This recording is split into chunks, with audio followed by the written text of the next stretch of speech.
Class নাইনের বাংলা নোঙর, লিখেছেন অজিত দত্ত। নোঙর কবিতাটির নামকরণের সার্থকতা বিচার করো। কবি অজিত দত্তের আলোচ্য কবিতায় নোঙরের মাধ্যমে মানব জীবনের বন্ধনের কথা বলা হয়েছে। মানুষের জীবনও নৌকার মতো, সম্পর্কের কর্মের দায়িত্ব কর্তব্যবোধের নোঙরে তা বাধা পড়ে থাকে। যারা ভাবুক, সৃষ্টিশীল ও রোমান্টিক মনের মানুষ, তারা জীবনের সমস্ত বন্ধন ছিন্ন করে বাস্তব থেকে দূরে চলে যেতে চান মাঝে মাঝে।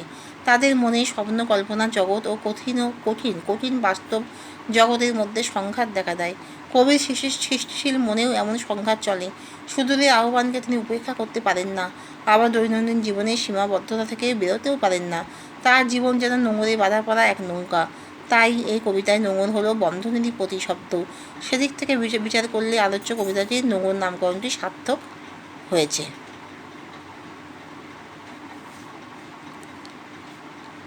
কতক মিছে দাঁত টানে সারা রাত।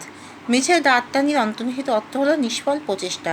ঢেউগুলি যেখানে মাথা ঠুকছে তা তরিতে, জোয়ার ভাটায় যা বাধা আছে তা হলো বাণিজ্য তরি। এখানে শেষ করলাম।